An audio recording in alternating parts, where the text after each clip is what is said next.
Hello guys, this is Roger69501 and welcome to my channel.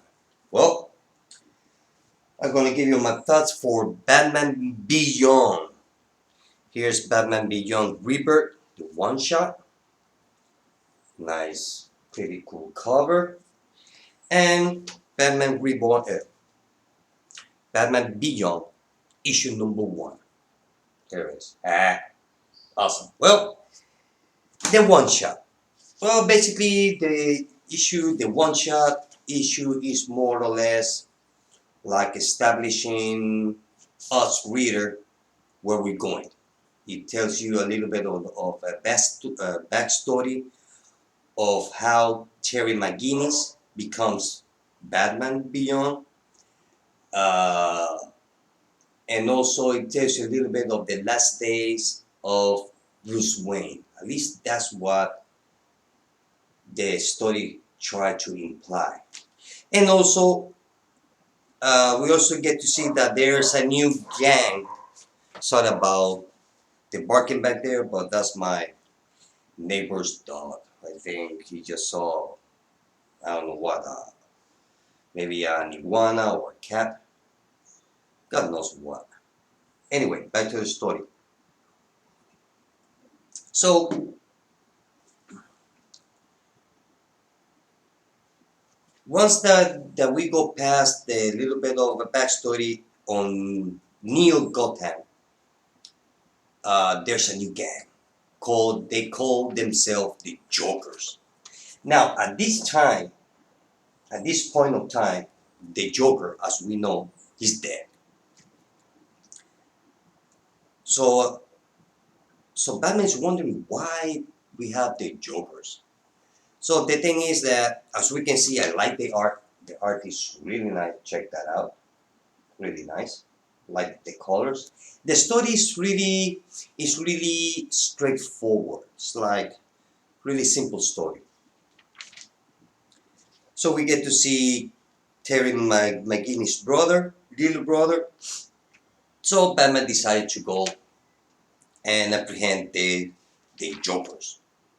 Not only that while he's fighting, he stumbled to one of those Jokers, and it's kind of like a mix. It's kind of like a mix between the Joker and Bane, as we can see here. He used some kind of like a venom that make him stronger, just like Bane.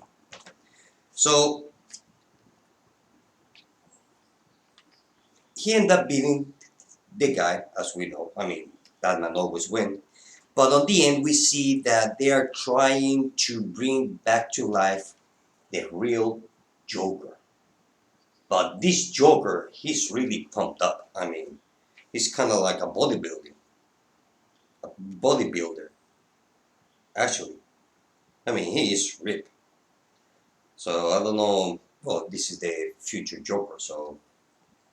But still, as we can see here, there seems like he's in a coma.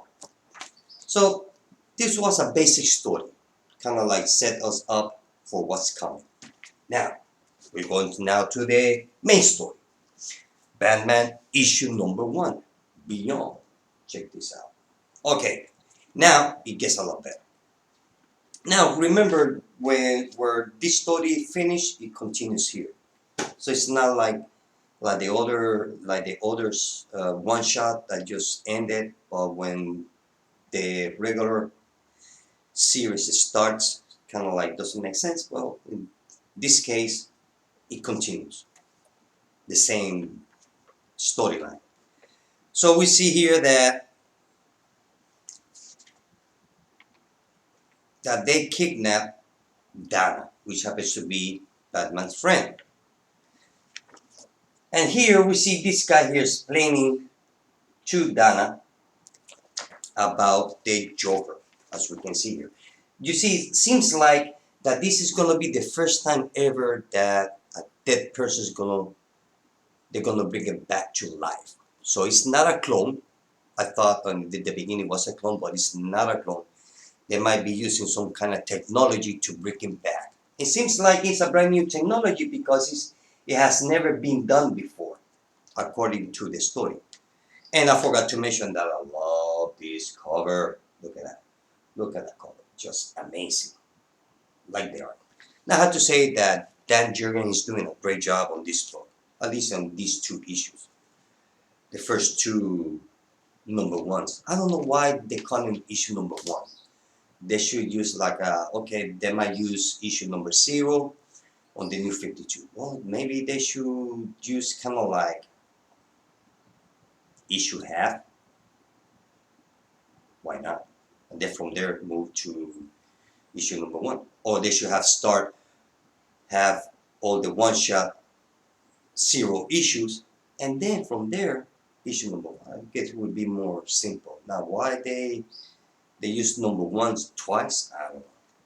But anyway, back to the story. So we see that Batman, he just got beat up. I mean, he just got his butt handed to him. So, well, we know that he's gonna survive, and he finally breaks out, and he continues fighting the Joker Bane, actually, we can see here. Which eventually we know that he's gonna win the fight by the same way that Batman beats the original Bane, by cutting the tubes that is stuck, that goes straight to Bane's brain. But in this case, the tubes doesn't go to the brain; it goes straight to the muscle. You can see here. So we got that. So Batman, he gets stabbed. He gets subdued by a bunch of jokers. Basically, he lost the fight, and then he realized that he did not fight the way he's supposed to, because he kind of, how to explain it, he got uh, overconfident and a little bit of cocky. He got a little bit cockiness. So the thing is that for him to win the war between the jokers, he decided to become kind of like an undercover. Kind of like, if you can't beat him, join him. Right here. So now we have Terry McGinnis dressed up as one of the jokers to become one of the gang members as the joke of the jokers. So that way he can destroy the organization from the inside. So kind of like reminds me of Tim Drake as a spy, more or less. So overall, like the art, like the colors,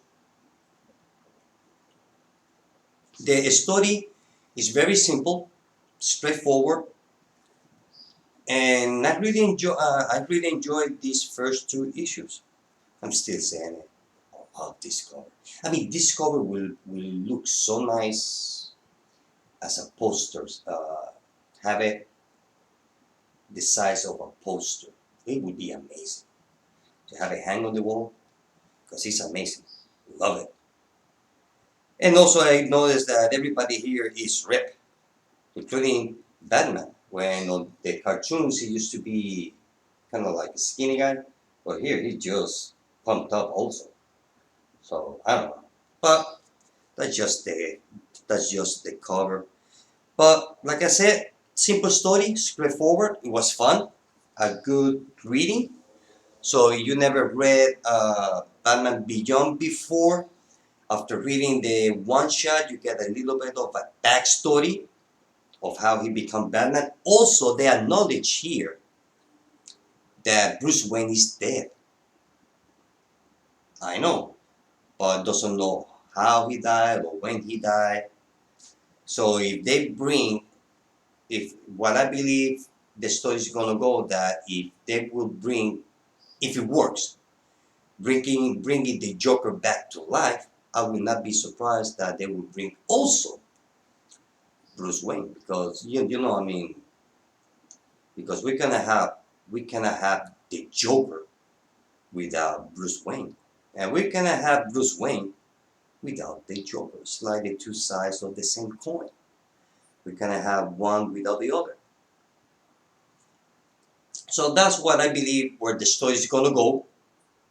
You know, they're gonna bring back the Joker. Maybe Joker is gonna follow not follow. Gonna search for Bruce Wayne. So it kind of reminds me of the animated movie of Batman Beyond, when the Joker's supposed to be dead and he came back to life and all that. Kind of reminds me of that. So I would not be surprised that it would be very close to the animated movie of Batman Beyond. I would not be surprised. But hey, I like it. It was a fun story, and I would give it 4.5 out of 5. Yeah. And from the two comic books, the best cover, well, and this is my fourth time I mention it. This is my favorite, the best cover. Oh yeah. Well, guys, this is it. Till later. Bye.